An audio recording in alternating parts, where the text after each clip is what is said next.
chronique d'une démagogie institutionnalisée.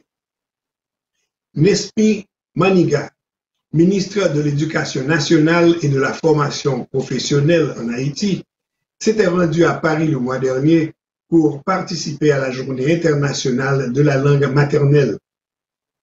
Tout le sens de cette journée internationale est, d'après les prescrits de l'UNESCO, de revitaliser les cultures qui disparaissent ou qui sont menacées d'extinction.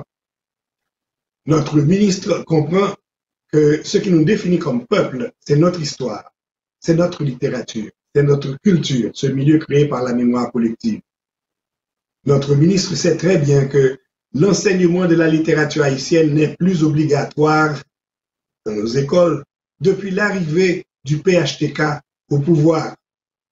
D'ailleurs, le président Martelly, lors d'une de ses visites à Paris, avait même déclaré au président français qu'Haïti est l'extension de la France.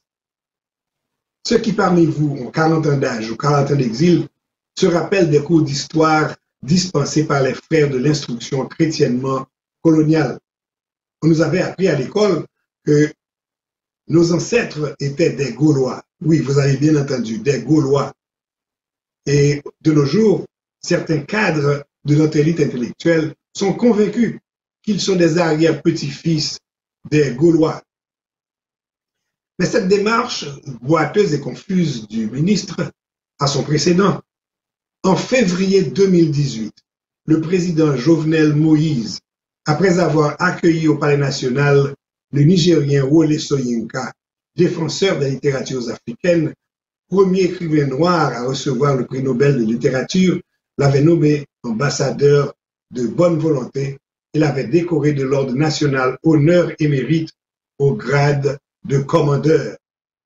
Et tout ceci dans le maintien de la mise au rencard de l'enseignement de notre littérature, de la littérature haïtienne, dans nos écoles.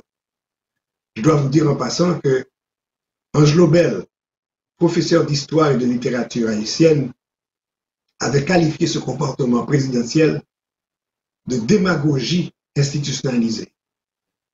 J'ose espérer que notre PM de facto, Dr Ariel Henry, avant son départ pour l'enfer ou le ciel, on ne sait jamais, ira au pied du tombeau de notre littérature et dans un geste digne du Fils biblique du Créateur, dira au jour de la résurrection, « Lazare, lève-toi et marche ».